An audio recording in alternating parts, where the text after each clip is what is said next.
내가 김철수를 처음 만난 건 25년 전 공장에서 함께 일할 때였다.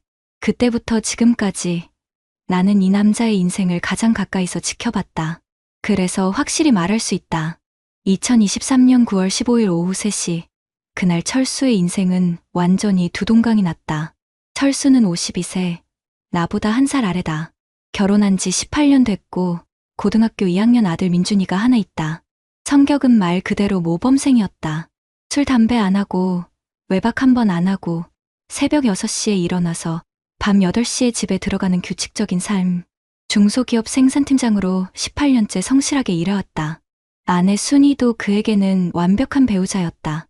50살, 전업주부로 집안일 완벽하게 하고 아들 교육에도 열성적이었다.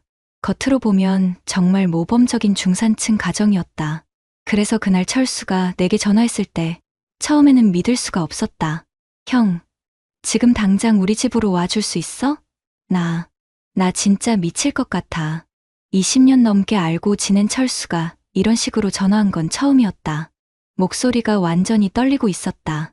뭔가 심상치 않다는 걸 직감하고 바로 달려갔다. 철수 집에 도착했을 때 그는 거실 소파에 멍하니 앉아 있었다. 평소 단정했던 모습과는 달리 머리는 헝클어져 있고 눈은 벌겋게 충혈되어 있었다.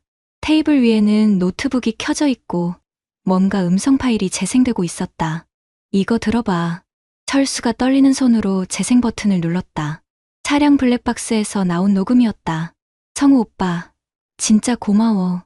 이렇게 늦은 시간까지. 뭘? 순이야, 너 힘들면 언제든 연락해. 내가 도와줄 수 있는 건 다 해줄게. 순이의 목소리였다. 그리고 성우라는 남자. 둘의 대화는 일반적인 지인 사이의 대화가 아니었다. 너무 친밀했다. 순이야, 남편은 너한테 관심도 없는 것 같던데. 민수는 말이 없어서 뭘 생각하는지 모르겠어. 대화도 안 되고 그런 남자들 있어. 아내를 당연하게 생각하는 거야. 너는 더 좋은 대우받을 자격이 있어. 내 옆에 앉은 철수가 주먹을 꽉 쥐는 게 보였다. 18년 동안 새벽같이 일어나 가족을 위해 일했는데 대화가 안 된다고? 관심이 없다고? 더 충격적인 내용이 이어졌다. 성우야, 진짜 이혼 생각해봐. 너 같은 여자가 그런 남자랑 계속 사는 게 아깝다. 하지만 민준이는 이제 고등학생이잖아. 아이 핑계 대지 말고 너 인생을 생각해봐. 이혼 얘기까지 나왔다. 철수의 얼굴이 새하얗게 질렸다. 언제부터야? 철수가 중얼거렸다. 뭐가? 이 녹음이 언제 거야? 파일 정보를 확인해보니 3주 전이었다. 그런데 폴더를 보니까 비슷한 파일들이 수십 개 있었다. 가장 오래된 건 3개월 전부터였다. 3개월 동안 바보로 살았구나. 철수가 고개를 떨어뜨렸다. 그 모습을 보니까 가슴이 아팠다. 20년 넘게 지켜본 친구가 이렇게 무너지는 모습이라니. 철수야, 진정하고 차근차근 생각해보자. 생각할 게 뭐가 있어? 18년 결혼 생활이 다 거짓말이었는데? 그때 현관문이 열리는 소리가 났다. 순이가 들어왔다. 평소처럼 밝은 표정으로 인사했다. 어머, 형님도 오셨네요. 저녁 드시고 가세요. 연기였다. 완벽한 연기였다. 3개월 동안 다른 남자와 바람을 피우면서도 집에서는 완벽한 아내 노릇을 하고 있었던 거다. 철수가 일어섰다. 순이야, 앉아봐. 할 얘기가 있어. 그 순간 순이의 표정이 살짝 굳어졌다. 뭔가 낌새를 챈 것 같았다. 순이가 소파에 앉자 철수는 노트북을 그녀 쪽으로 돌렸다. 블랙박스 녹음 파일이 재생되기 시작했다. 성우 오빠, 진짜 고마워. 순이 자신의 목소리가 스피커에서 흘러나오자 그녀의 얼굴이 순간 창백해졌다. 이게 뭐야? 내가 물어볼 말이야. 이성우가 누구야? 그건 그냥. 순이가 말을 더듬기 시작했다. 하지만 증거가 너무 명확했다. 3개월간의 대화 내용, 만남 약속, 그리고 결정적으로 이혼까지 논의한 내용까지. 18년을 바보로 살았구나. 철수가 중얼거렸다. 그 말에 나도 가슴이 답답해졌다. 이런 상황을 옆에서 지켜보는 것도 괴로웠는데 당사자인 철수는 얼마나 충격적이었을까. 여보, 미안해. 정말 미안해. 순이가 울기 시작했다. 하지만 늦었다. 미안하다고? 3개월 동안 다른 남자와, 그것도 이혼까지 논의하면서? 내가 외로웠어. 당신은 항상 일만 하고 나한테는 관심도 없고. 관심이 없다고? 18년 동안 새벽 6시에 일어나서 밤늦게 들어와도 가족을 위해 살았는데 그게 관심이 없는 거야?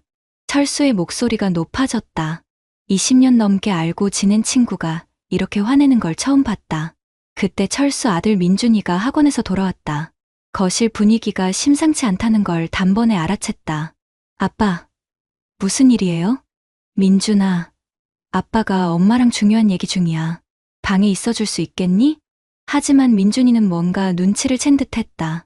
고등학교 2학년이면 이제 어른이다. 집안 분위기가 이상하다는 걸 모를 리 없었다. 엄마가 뭔가 잘못하셨나요? 순이가 더 크게 울기 시작했다. 그 모습을 본 민준이가 상황을 파악한 것 같았다. 엄마, 설마. 철수가 깊게 한숨을 쉬었다.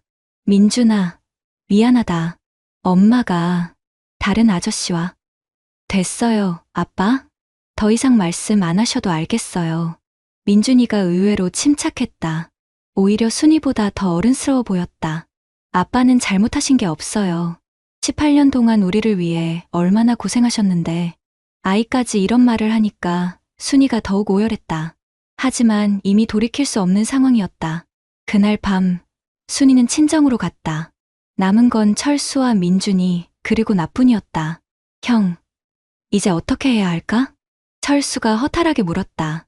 52살 남자가 이렇게 무너져 있는 모습을 보니 마음이 아팠다. 일단 증거부터 제대로 정리하자. 그리고 변호사 만나보고. 변호사까지 만나야 해? 철수야, 이건 그냥 넘어갈 일이 아니야. 18년 결혼 생활을 우롱당했는데 하지만 철수는 여전히 확신이 서지 않는 듯했다. 말이 없는 성격이라 이런 상황에서 어떻게 대응해야 할지 모르는 것 같았다. 형, 솔직히 나 같은 사람이 법정까지 가면서 싸울 수 있을까? 20년 넘게 알고 지낸 친구였지만 그날 밤 철수는 정말 작아 보였다. 자신감도 없고 의지도 없어 보였다. 완전히 무너진 상태였다. 그 후 한 달은 정말 지옥 같았다. 철수는 완전히 다른 사람이 되어버렸다. 출근은 하지만 일에 집중하지 못했다. 동료들이 걱정할 정도로 실수가 늘었고 점심시간에도 혼자 앉아서 멍하니 있기만 했다. 퇴근 후에는 집에서 술만 마셔댔다. 형, 이러면 안 돼. 민준이가 걱정하고 있어. 미안해. 그런데 정말 모르겠어. 내가 뭘 잘못했는지, 앞으로 어떻게 살아야 하는지. 철수는 완전히 자신감을 잃어버린 상태였다. 18년 동안 성실하게 살아온 자신이 바보였다는 생각에 사로잡혀 있었다. 더 심각한 건 직장에서도 소문이 나기 시작한 것이었다. 아무래도 철수의 상태가 이상하니까 동료들이 수군거리기 시작했다. 팀장님 요즘 이상하지 않아? 집에 무슨 일 있나 봐. 혹시 이혼하나? 이런 소문들이 철수의 귀에 들어가면서 더욱 위축됐다. 52살 중년 남성에게 직장에서의 체면은 정말 중요한 건데 그마저 흔들리고 있었다. 가장 충격적이었던 건 철수가 한 말이었다. 형, 나 그냥 조용히 이혼하고 끝낼까? 뭔 소리야? 상간자 소송이니 뭐니 해봤자 무슨 소용이야. 돈도 많이 들고 시간도 오래 걸리고 그냥 정리하고 민준이랑 조용히 살까 해. 이 말을 들었을 때 정말 화가 났다. 철수야, 너 지금 뭔 소리 하는 거야? 18년을 바보로 만들어 놓고 그냥 넘어간다고? 그렇다고 해서 내가 바뀌는 건 아니잖아. 바뀌어야지. 이대로 있으면 너는 평생 바보로 살게 돼. 하지만 철수는 이미 모든 걸 포기한 상태였다. 변호사 상담도 받아보지 않겠다고 했고 그냥 조용히 이혼하겠다고 했다. 그때 민준이가 나서줬다. 아빠, 그러면 안 돼요. 민준아, 아빠가 잘못한 게 없는데 왜 구석진 곳에 숨어서 사세요? 당당하게 하세요. 17살 아들의 말에 철수가 흔들리는 게 보였다. 하지만 민준아, 아빠가 법정까지 가면서 싸우는 게 맞을까? 너도 학교에서 뒷말 들을 텐데. 아빠, 저는 아빠가 당당하게 사는 모습을 보고 싶어요. 숨어서 사는 아빠는 보기 싫어요. 그날 밤, 나는 철수와 진지한 대화를 했다. 철수야, 나 하나만 물어볼게. 넌 정말 잘못한 게 없다고 생각해? 그건 18년 동안 새벽 6시에 일어나서 가족을 위해 일한 게 잘못이야? 바람 한 번 안 피우고 성실하게 산 게 잘못이야? 그건 아니지만, 그럼 왜 가해자들은 멀쩡하고 피해자인 너만 숨어서 살려고 해? 철수가 고개를 들었다. 처음으로 내 눈을 똑바로 봤다. 형, 그런데 나 같은 사람이 정말 이길 수 있을까? 철수야, 중요한 건 이기고 지는 게 아니야. 내가 당당하게 살 수 있느냐 없느냐야. 그날 밤 철수가 처음으로 웃었다. 한 달 만에 보는 웃음이었다. 알겠어. 형, 해보자. 변호사 상담을 받은 건 그 다음 주였다. 나도 함께 따라갔다. 철수 혼자서는 아직 버거워 보였거든. 블랙박스 녹음이면 전혀 문제 없습니다. 차량 소유자의 당연한 권리고 법정에서 충분히 증거 능력 인정받을 수 있어요. 변호사는 생각보다 확신에 차 있었다. 참가자 소송도 가능한가요? 물론입니다. 이 정도 녹음 내용이면 충분해요. 위자료 3천만 원에서 5천만 원까지 가능할 것 같습니다. 하지만 현실적인 문제들도 있었다. 다만 실제로 돈을 받는 것은 별개 문제입니다. 참가자가 재산을 숨기거나 도망가면 강제 집행이 어려워요. 그럼 의미가 없는 거 아닌가요? 철수가 실망하는 기색을 보였다. 아닙니다. 법정에서 공식적으로 잘못을 인정받는 것만으로도 의미가 있어요. 그리고 요즘은 회수율도 예전보다 높아지는 추세입니다. 변호사비는 착수금 300만 원에 성공보수 30%였다. 생각보다 부담이 컸다. 하지만 나는 철수를 설득했다. 철수야, 이건 투자야. 내 인생을 되찾는 투자라고. 소송 준비 과정에서 더 충격적인 사실들이 드러났다. 이성우라는 남자의 정체를 조사해보니 이미 결혼한 지 15년 된 기혼자였다. 그것도 비슷한 일을 반복적으로 저지르는 상습범이었다. 이 남자가 지금까지 최소 3명의 기혼 여성과 관계를 맺었다고 하네. 변호사가 조사 결과를 알려줬다. 3명이나요? 네. 그 중 1명은 작년에 이혼까지 했어요. 완전히 가정이 파괴됐죠. 철수의 표정이 굳어졌다. 자신의 아내가 그런 남자의 장난감이었다는 사실에 분노하는 것 같았다. 그리고 이 남자 회사에서도 문제가 많았나 봅니다. 부하 직원들 성희롱으로 징계받은 적도 있고. 진짜 쓰레기네. 철수가 처음으로 분노를 표출했다. 그동안 참고 있던 감정이 터져나오는 것 같았다. 형, 이제 좀 화가 나네. 저런 놈한테 18년 결혼 생활을 망가뜨렸다니. 그때부터 철수가 달라지기 시작했다. 소극적이고 위축됐던 모습에서 벗어나 적극적으로 소송에 임하기 시작했다. 증거 수집도 체계적으로 했다. 블랙박스 녹음 파일을 날짜별로 정리하고 순위의 거짓말들을 시간 순서대로 정리했다.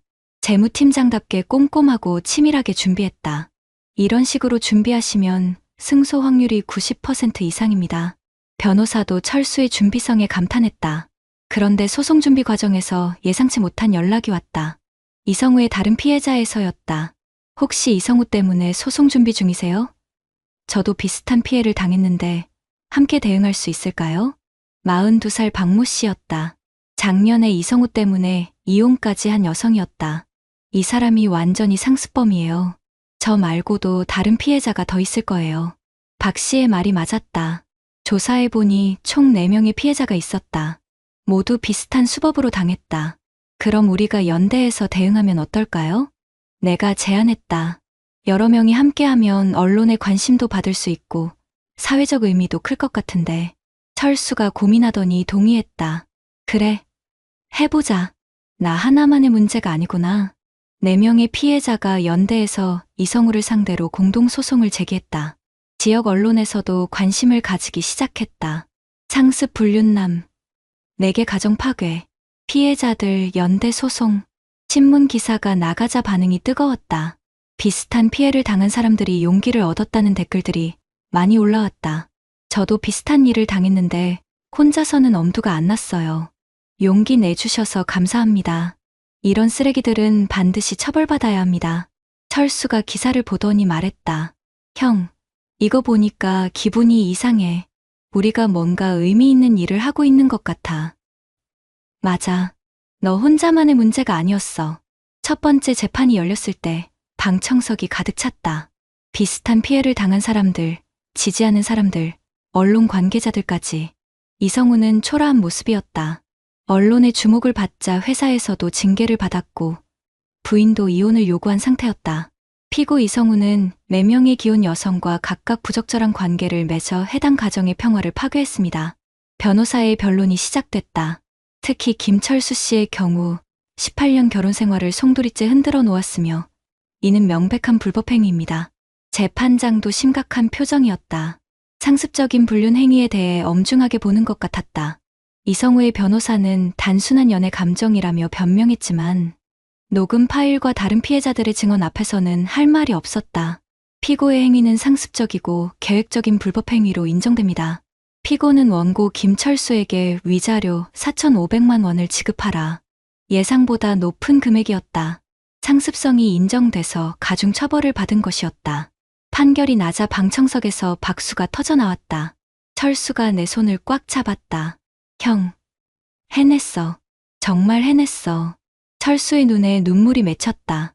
하지만 이번에는 절망의 눈물이 아니라 기쁨의 눈물이었다. 판결 후 기자들이 인터뷰를 요청했다. 철수는 처음에는 부담스러워했지만 나중에는 당당하게 답변했다.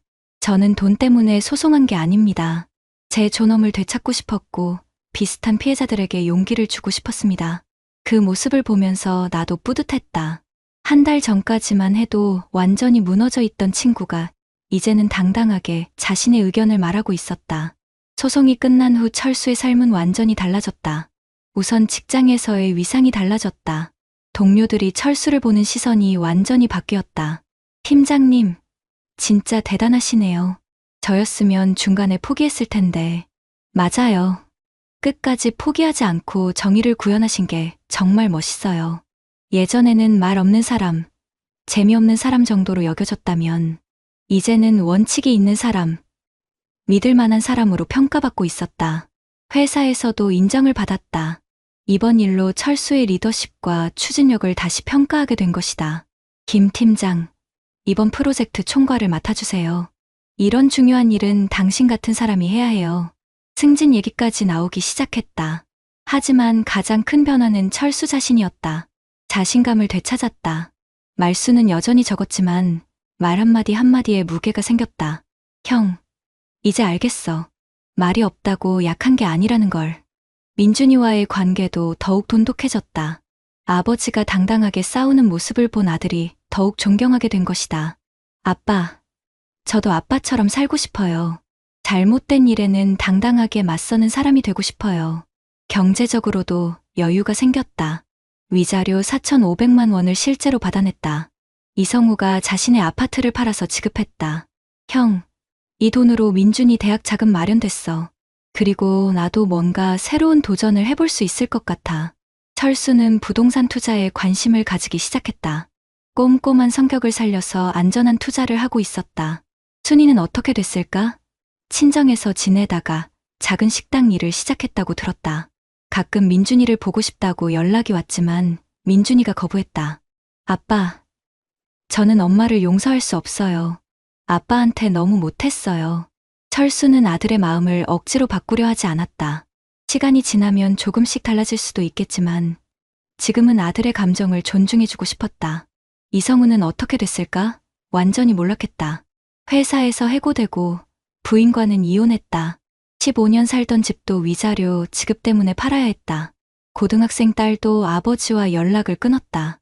자업자득이었다. 그로부터 1년이 지났다. 철수는 완전히 다른 사람이 됐다.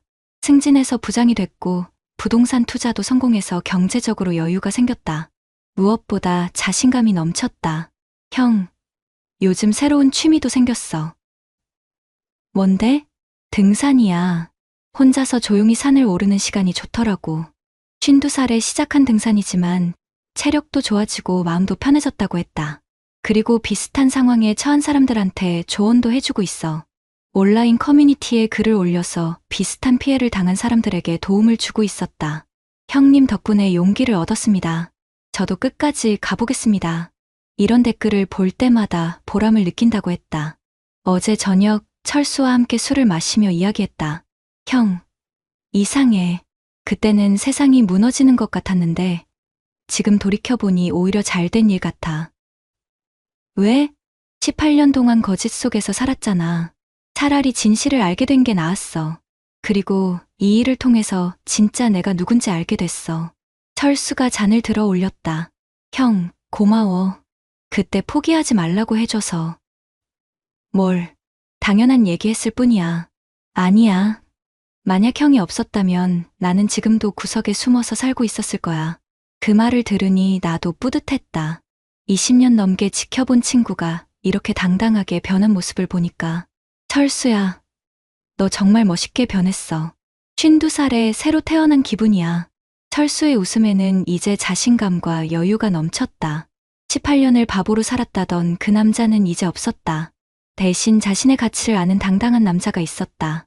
내가 25년 동안 지켜본 김철수라는 남자의 진짜 이야기다. 때로는 최악의 배신이 최고의 기회가 될 수 있다는 걸. 그리고 52살이라는 나이는 새로 시작하기에 전혀 늦지 않다는 걸 철수가 몸소 보여줬다. 무엇보다 중요한 건 선량한 사람이 당하고만 살면 안 된다는 것이다. 때로는 당당하게 맞서 싸우는 것이 진짜 용기라는 것을. 지금도 철수는 매일 새벽 6시에 일어나서 출근한다. 하지만 이제는 의무감이 아니라 자부심으로 일한다. 말은 여전히 없지만 그 침묵에는 이제 무게가 있다. 말이 없다고 약한 게 아니라는 걸 세상은 이제 알고 있다. 구독자님들, 오늘 사연 댓글로 공유해 다른 분들과 함께 의견 나눠보세요. 저도 읽어보며 소통하겠습니다.